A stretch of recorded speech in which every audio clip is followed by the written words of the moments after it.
Both women had had brief, unhappy first marriages and a long stretch of relatively satisfactory dating, but when Cynthia found her new love, Eleanor was going through a dry spell, feeling lonely and unappreciated. The lack of male attention was particularly hard on Eleanor, a stylish, exuberant woman who was known for taking center stage at any party. Although Eleanor herself didn't particularly want to get married, she had a hard time watching Cynthia snag what society still considers a woman's ultimate prize, and when she learned that her wedding invitation was for one only, she was outraged. "How can she expect me to show up at her wedding without a date?" she fumed to any of us who would listen. "All of her other friends are married. There won't even be anyone there for me to dance with. It's her big day, sure, but does she have to rub it in that I'm alone?" Cynthia, for her part, was deeply wounded that Eleanor seemed more interested in her lack of dance partners than in Cynthia's wedding. "I've waited so long to find someone. Now that I have, she can't even be happy for me," she'd say tearfully to me and our other friends. "Can't she ever think of anyone besides herself?" Eventually, Eleanor confronted Cynthia in an angry conversation that left both of them hurt and upset. By mutual agreement, Eleanor stayed away from the wedding, and the 20-year friendship ended. When I thought of how much the two women had meant to each other and how intensely each of them had approached this final encounter, I was shaken by the idea that female rivalry could run so deep. What had seemed a friendly and useful competition had turned into a painful contest. It wasn't only my friends who suffered from female rivalry. I remember when I was just 16 years old, during spring vacation, being whisked off to an early lunch by my best friend's brother, only to discover, to my astonishment and hurt, that she was expecting some college boys to drop by and didn't want me there to compete with her. When I started college at Sarah Lawrence, I soon noticed that while some of my classmates were indeed true friends, others seemed to resent that I had a boyfriend.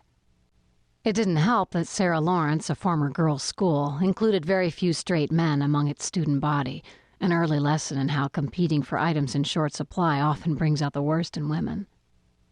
In graduate school, the stakes got higher and the competition got stiffer, a trend that continued when I went on to vie for a limited number of academic jobs. I always had friends and colleagues with whom I could have trusted my life, but I also found women who seemed to view not only me, but all other female academics as their rivals. This sense of rivalry became more painful when I divorced my first husband. Many of the friends I depended on for comfort and support suddenly began to view me as a threat. Some took me out to lunch to get the dirt, then dropped me soon after. I think they found it disturbing that I had left my unhappy marriage while they were still committed to theirs. For other women, the threat seemed more immediate. Twice I was told in no uncertain terms that I'd better stay away from someone's husband, despite my protest that I would no more go after a friend's husband than I would stay friends with a woman who went after mine. Thankfully, I also had some true friends who remained loyal and supportive during one of the most difficult times of my life. To this day, I trust them implicitly, with the kind of faith you reserve for the people who have proved themselves under fire. But I've also never forgotten the shock and disappointment of discovering how quickly those other friendships turned to rivalry. Nor was the problem limited to other women. Reluctantly, I began to admit that I, too, had felt competitive, envious, even jealous of my fellow females. I, too, had walked into a dinner party and done a quick tally of how I stacked up. Was I as talented as the other women, as pretty, as prestigiously employed?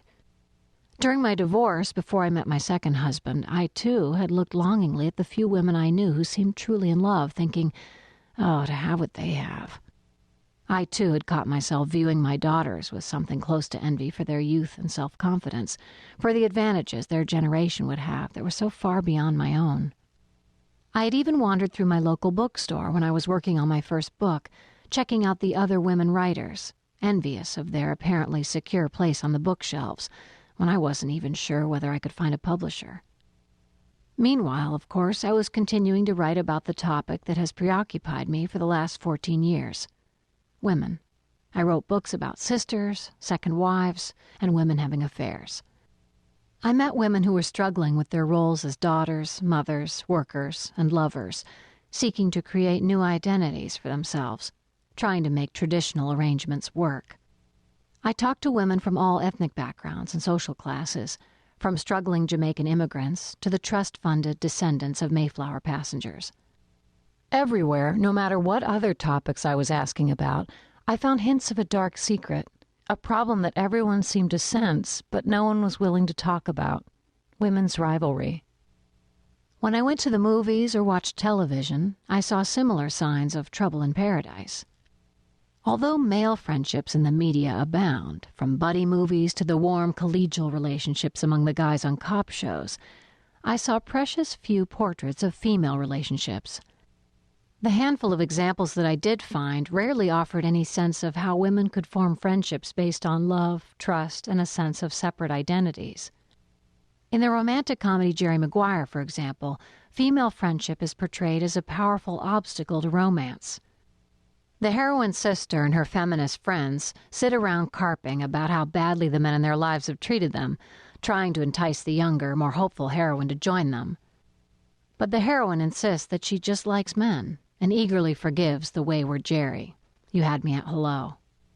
Her youth, beauty, and romantic success make her the envy of the other women, who clearly would rather bond over their common misery than help each other to find individual versions of happiness.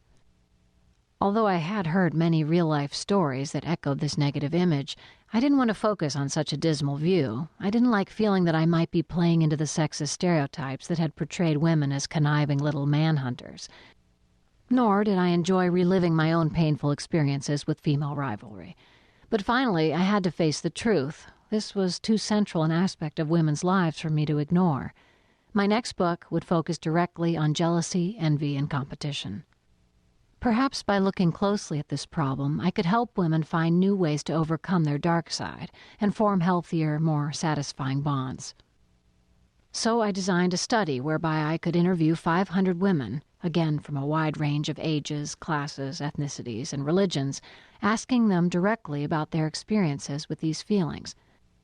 I wanted to know the role that women's rivalry had played in their lives, their experiences as both targets and perpetrators of female envy.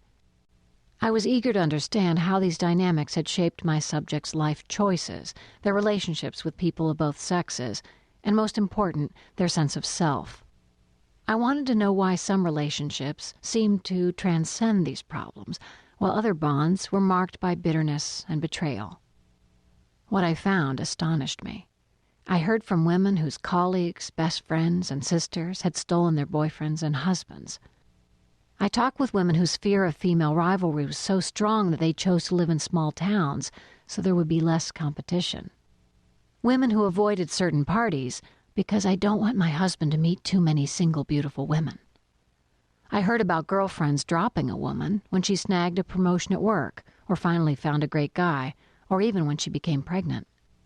Women described the wear and tear of constant competition, of continually comparing themselves to friends, coworkers, sisters, even to their daughters. Many women confessed that they had spent their lives trying to steer between two painful courses, reaching for the advantages that other women seemed to have, and struggling to defend themselves from other women's envy. Although I had known that female rivalry was a theme in many women's lives, I emerged from my research feeling as though it must be a theme in every woman's life. We're just not allowed to talk about it.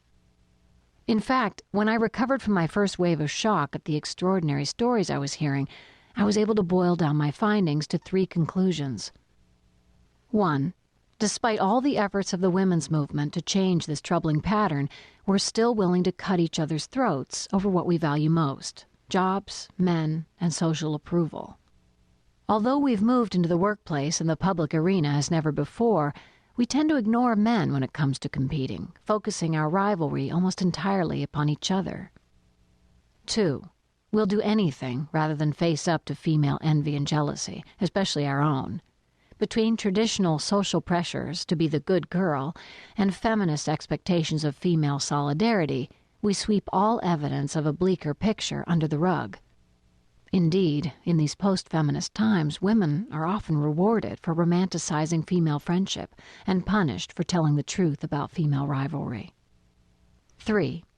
Even though my focus is on female rivalry, I've also found some wonderful examples of female bonding, within families, between friends, among colleagues.